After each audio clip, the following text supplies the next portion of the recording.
Começa agora o seu momento da Escola Superior da Defensoria Pública do Estado de Roraima.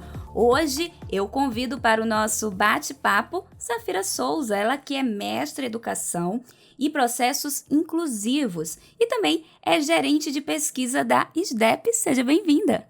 Muito obrigada, Lana. É uma satisfação estar aqui com você hoje, falando nesse nosso momento SDEP. É um novo quadro aqui, né? E a gente está muito feliz por esse momento que você abriu para a gente aqui, falar mais sobre a nossa escola e poder informar as pessoas sobre o nosso trabalho, sobre a defensoria e poder ajudar as pessoas. Que maravilha! E hoje o nosso tema é a gravidez na vida escolar de meninas e adolescentes do ensino médio nas escolas estaduais de Boa Vista, que foi justamente o seu tema de mestrado. Isso mesmo. Esse tema nós escolhemos junto com o meu orientador, inclusive mandar um abraço para ele, que com certeza depois ele vai ouvir, né? Professor Flávio, que me ajudou muito, me orientou literalmente bastante, né, nesse trabalho. Foi um tema que nós escolhemos porque nós observamos que quando nós fomos começar, na verdade, a pesquisa, que era um tema que ele vinha sendo estudado na área clínica, na área médica, estudavam sobre gravidez na adolescência relacionada a complicações biológicas, mas nunca tinham estudado sobre gravidez na adolescência relacionado ao sistema educacional. Aqui em Roraima, no banco da CAPES, nós não encontrávamos, né? Então, nós vimos que tinha uma relevância desse estudo aqui para Roraima, até porque quando nós fomos pesquisar, nós vimos que nas regiões do Brasil, a região norte é a região que a incidência da gravidez na adolescência é a maior do Brasil. Então, e na região norte e nordeste, na verdade, é a maior incidência do Brasil, só que na região norte, Roraima, tem o maior índice dessa gravidez na adolescência, né? Então, alguma coisa tinha que ser justificado, alguma coisa tinha que ser visto, por que esse número era tão crescente aqui na nossa região, né? Então, nós resolvemos pesquisar mais sobre isso e estudar os fatores que podiam influenciar e o que essa gravidez na adolescência podia levar as meninas a fazerem no período escolar ou não fazerem, né? E como é que foi esse processo de pesquisa, tanto como pesquisadora e como mulher também? Foi extremamente engrandecedor, né? Como pesquisadora, foi um período que eu tive acesso a pessoas e a locais que, como uma cidadã curiosa, eu não teria tido acesso. O DIPS é um desses setores, né? Um núcleo na defensoria, um núcleo na Secretaria de Educação, que ele faz esse acompanhamento com as meninas adolescentes, né? Um acompanhamento socioeconômico e cultural quando elas estão grávidas e encaminham elas para o pré-natal e acompanham elas para não terem um abandono escolar e fazem esse acompanhamento familiar, na verdade, né? Tentam fazer, na verdade, na medida do possível, como conseguem. E lá eu tive acesso a documentos e relatórios, que a minha pesquisa foi de caráter documental, né? Que foram, assim, coisas que fazem você pensar sobre sua realidade, ser muito grato sobre sua realidade, ser muito grato sobre as suas oportunidades educacionais, que tiveram meninas que não tiveram acesso ao mínimo possível, né? Então, isso lhe faz refletir como mulher, como indivíduo. Então, a todo tempo você tem essa comunicação pesquisador, mulher. Foi interessante, foi engrandecedor em todo o contexto. E o que a gente pode destacar de todo o teu trabalho? Tiveram pontos, quando a gente fala assim do nosso próprio fruto, né? A gente gosta de tudo, mas tiveram pontos que me fizeram refletir mais, assim, que foram os gráficos que nós construímos sobre perguntas que eu me coloquei no local delas, no sujeito de pesquisa delas, né? A questão do abandono afetivo, que muitas meninas iniciaram a vida sexual pelo motivo do afeto. Então, elas estavam com um companheiro por afeto e quando comunicaram ao genitor que estava grávida, elas foram abandonadas. Então, elas eram meninas em formação, formando um ser, abandonadas. Então, era uma situação muito difícil. Mas a gente também tem que entender o lado do genitor, do pai da criança, né? Que também era um adolescente em formação, assustado com aquilo tudo também, né? Então, era conflituoso para todos os lados. Então, esse apoio sociocultural, socioeconômico, esse apoio pedagógico que a secretaria e que a escola disponibiliza para eles, tem que ser muito forte. Tanto é que em todo momento da pesquisa, a gente observava esse conflito psicológico muito forte, que é o momento da adolescência, né? Quando a gente fala em sociocultural, a gente está falando de passar de geração em geração? Como é que Sim, seria isso? nós pegamos um recorte temporal de 5 anos, né? Que hoje a gente entende que uma geração ela vai mudar a cada 5 anos pelo advento da tecnologia, né? Dessa modernidade maior. Então, nós pegamos um recorte temporal desse período para a gente pesquisar. Então, eram meninas que já estavam nessa geração, né? Uma pesquisa bem atual, que a gente pegou um recorte até 2023. Então, a gente pegou o período da pandemia, inclusive, o período pandêmico está dentro da pesquisa. Esse período pandêmico, inclusive, ele não tem números nesse período, né? A gente coloca isso daí como um ponto da pesquisa, né?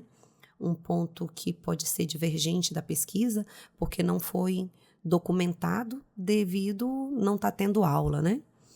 Então, esse período que nós documentamos, tivemos 516 registros dessas meninas e foi um período que a gente conseguiu verificar que, mesmo em 5 anos, um período de tempo curto, houveram mudanças comportamentais, até por causa da pandemia, né? Então, foi um período que todo mundo mudou o seu comportamento, né?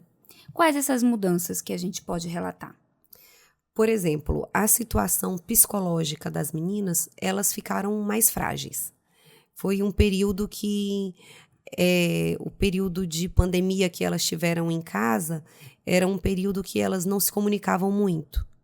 Não tinham muito acesso aos amigos, a rede de apoio que a gente chama, social delas foi reduzida. Então, tem um gráfico que a gente fala sobre a educação sexual de aprendizado.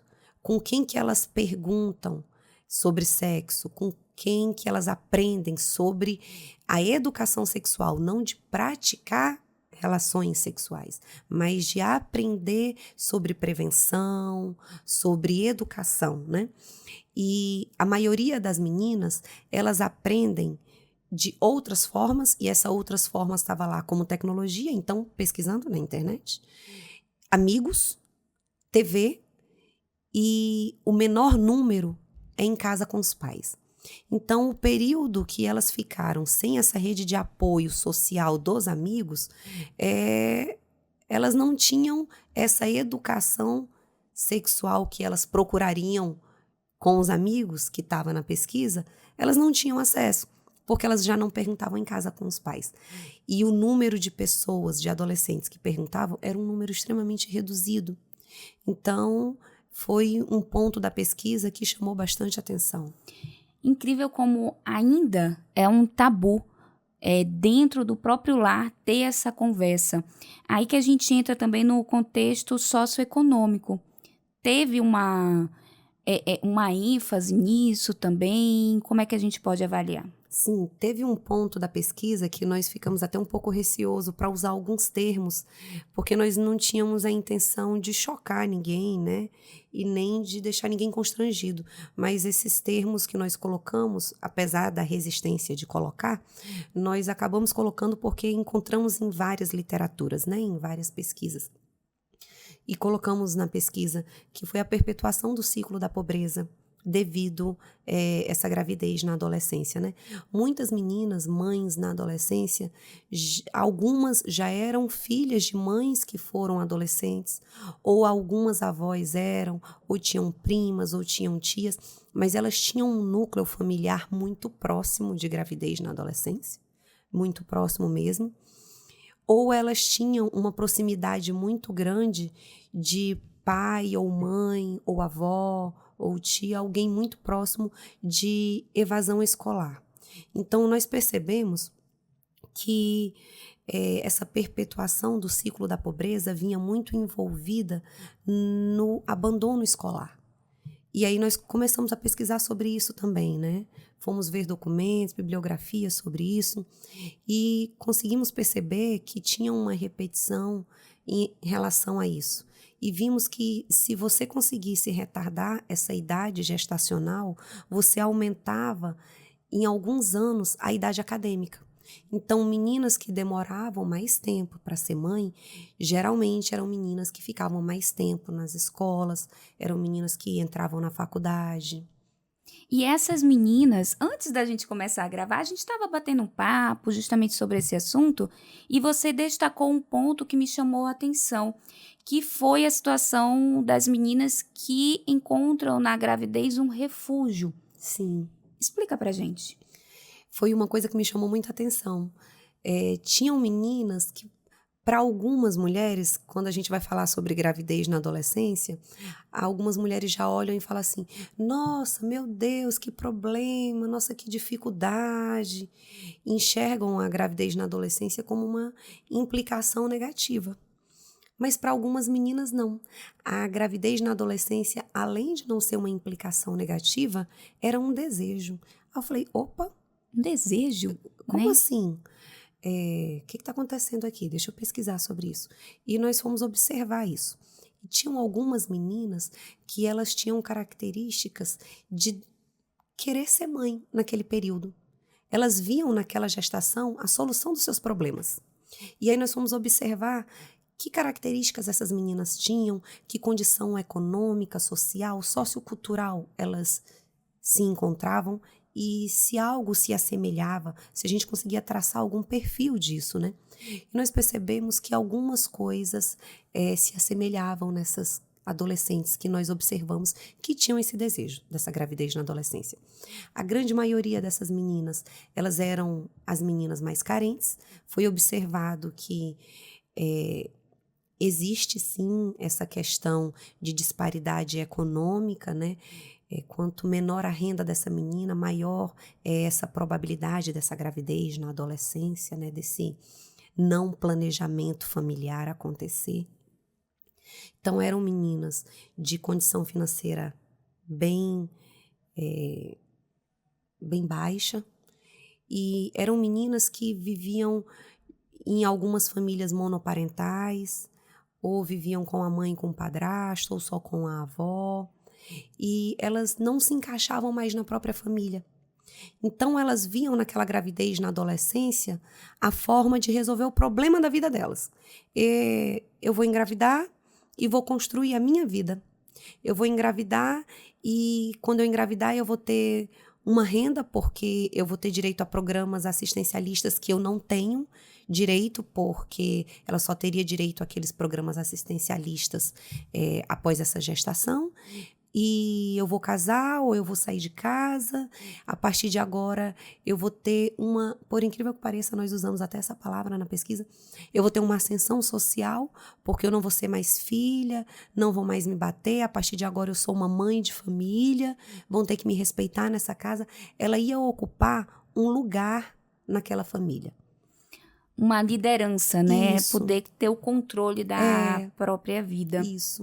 E a gente consegue destacar a faixa etária também? Sim, nós pesquisamos meninas na idade de adolescência mesmo, né? Então, era naquele período que se compreendia, dos 12 aos 18 anos. Foi nesse intervalo, nesse recorte de idade que nós pegamos meninas para pesquisa. Diante disso, quais os direitos da adolescente grávida? Os direitos da adolescente grávida é o direito de toda mulher grávida, né? Toda mulher na sua condição gravídica tem todos os seus direitos que o SUS ampara. Só que a adolescente grávida, ela tem os direitos da mulher grávida e os direitos amparados pelo ECA, né? E aí a gente tem que observar algumas outras coisas, por exemplo, que a gente teve que observar na pesquisa, que condição essa gravidez aconteceu, porque que idade essa menina tinha, se foi um estupro de vulnerável, porque ela é adolescente com 16 anos, ou ela é adolescente com 13 anos. Porque se eu estiver falando de uma adolescente de 13 anos, teve estupro de vulnerável. Se eu estiver falando de uma adolescente de 16 anos, eu já não tenho um caso de estupro de vulnerável, né?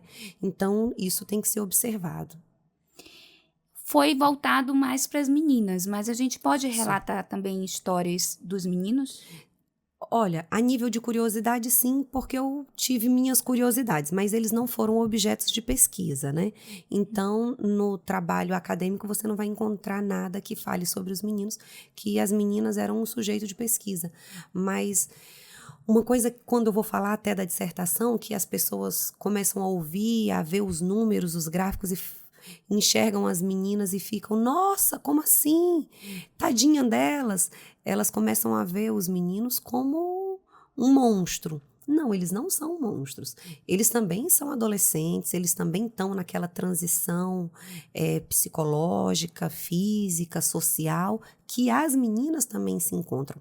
Então, são dois indivíduos em formação, com dificuldades de passar por um processo, de comunicar esse processo. Só que a gestação fica na mãe, né? Então, ela não tem a opção de abandonar a gestação igual o menino tem a opção de terminar o relacionamento. Diante de todo esse conhecimento que você adquiriu durante a tua pesquisa, quais são as possíveis soluções para essa questão?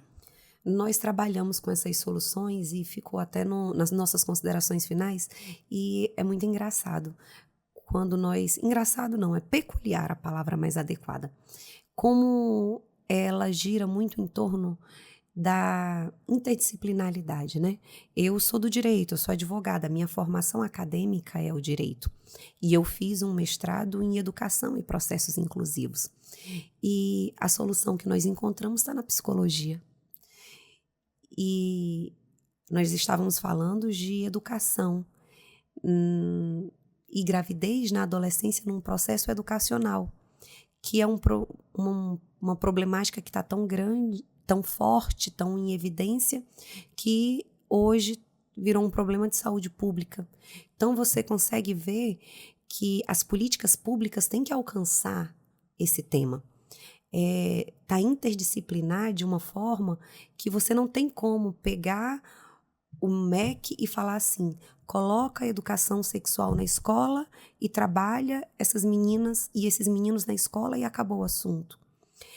Hoje está uma coisa macro, porque hoje você vai ter que fazer alguma coisa no Ministério da Saúde, hoje você vai ter que fazer alguma coisa no CAPS. Então, nós encontramos os pontos de indicações para resolução na psicologia. A maioria das meninas, os problemas que fizeram elas saírem da escola, a evasão escolar foi apontada como um dos principais pontos de conflito que elas passavam, né? Elas abandonavam a escola por N motivos e quase todos eram por cunho psicológico. Elas abandonavam a escola porque elas estavam com depressão, porque elas estavam com ansiedade, porque elas tinham medo, porque elas tinham vergonha. Algumas abandonavam porque não tinham rede de apoio, não tinham com quem deixar a criança. Mas, por incrível que pareça, apesar da rede de apoio ser extremamente importante, era o menor número. Os maiores fatores que levavam as meninas a não darem continuidade à vida escolar eram questões psicossociais. Cada história, eu imagino quantas histórias você pode ter acesso, situações diferentes, e cada realidade é uma realidade de fato. E a gente lembra que a Defensoria faz também um acolhimento. Explica pra gente de que forma. Sim, a Defensoria, hoje nós temos uma obrigação institucional que é de educação em direitos. E nós fazemos isso através da Escola Superior da Defensoria Pública e através de toda a Defensoria. A Escola Superior da Defensoria Pública, ela é o setor que vai à frente disso, mas toda a Defensoria Pública faz isso, né? A doutora Euseni tem um projeto maravilhoso, que é o Descomplica, que é indo nas escolas e falando sobre a conciliação, né? Acho lindo Eu também. também acho, Descomplica é maravilhoso. Falando sobre a conciliação, falando sobre a importância da resolução dos conflitos entre as crianças, entre os adolescentes, conversando, se conhecendo. E isso é através da defensoria, né? Através da Câmara de Conciliação. Nós temos o Dr. Jaime, que é o nosso responsável, né, nosso titular da infância e juventude, que ele trabalha com ações de guarda, que trabalha só com infância e com juventude, que tem um trabalho maravilhoso com os adolescentes. Os assessores jurídicos dele são ótimos, o Railton, ele trabalha muito, ele sempre está trabalhando junto com a SDEP, ajuda muito a gente nisso. Ele é maravilhoso também. E a SDEP, a gente vai às escolas, a gente está fazendo um projeto novo agora até, que é ir até as escolas promovendo educação em direito. A gente faz os nossos concursos para promover educação em direitos, por exemplo, nós estamos com o nosso concurso de redação aberto. E aí a gente sempre leva um tema de relevância social para que as crianças tenham acesso a temas de relevância social, para que elas tenham acesso a conhecer os seus direitos, a ter acesso aos direitos das pessoas como um todo, e que elas possam, além de reivindicar, porque a gente, quando fala em direitos, a gente só pensa em brigar pelos nossos direitos. Só que quando você vai brigar pelos seus direitos, eles já foram feridos. Então, mais importante do que você brigar pelos seus direitos é você fazer valer os seus direitos, é você conhecer os seus direitos para que eles não sejam violados. E eu acho essa instituição importantíssima. A Defensoria, ela tem um trabalho maravilhoso disso, de educação em direito, sabe? Aqui, o doutor Leno, ele sempre fala que aqui é a verdadeira casa do povo. E eu acredito muito nisso, porque aqui é onde o hipossuficiente tem vez, tem voz, onde ele pode se manifestar. Quando a gente vai trabalhar educação em direito nas escolas, eu sempre falo para os alunos, procurem a Defensoria antes de ter um problema. Porque as pessoas, elas querem procurar a defensoria no dia que chegou a intimação em casa. No dia que elas já têm que judicializar uma ação. No dia que o problema já aconteceu. Só que quando você conhece os seus direitos, você não precisa que eles sejam violados para você reivindicá-los. Você conhece os seus direitos, você faz eles valerem, você não precisa brigar por eles. Eles estão coexistindo junto com você. E esse papel a defensoria faz muito bem. É verdade, perfeito. A gente até reforça que a população pode ter acesso a essas informações por meio do site da Defensoria, as redes sociais. Nós aqui da Rádio Defensoria produzimos sempre entrevistas que estão disponíveis no YouTube, no Deezer, no Spotify, trazendo esse conhecimento. Então, é como eu sempre falo, informação é poder. Eu quero te parabenizar por essa pesquisa, agradecer pela entrevista e te perguntar, algo mais que você gostaria de ressaltar? Eu gostaria de agradecer o convite, muito obrigada. Fico muito feliz em poder falar sobre a pesquisa, porque o intuito dela é exatamente esse. É contribuir com a sociedade, fazer com que meninas entendam mais sobre a importância da educação e da mudança da educação na vida das pessoas. Eu acredito que a educação, ela modifica destinos, ela modifica gerações, ela modifica realidades. E que os meninos também aprendam bastante, porque eles não foram sujeito da pesquisa, mas eles são sujeitos da relação, né? Então, que todos possam aprender, espero que tenha ajudado bastante. E agradecer esse quadro maravilhoso, né, do Momento SDEP, que ele permaneça. Nós da SDEP ficamos extremamente felizes, né, e que as pessoas possam aprender conosco e que nós possamos ser um canal, um instrumento de direito na vida das pessoas, de informação, que a Defensoria consiga continuar fazendo esse trabalho maravilhoso, que eu tenho muito orgulho de fazer parte dessa instituição e levar para todo mundo mais dignidade, mais humanidade, mais educação em direitos. Perfeito, muito obrigada mais uma vez. Esse foi mais um Momento SDEP e olha, reforço o convite. Até a próxima semana. Tchau, tchau!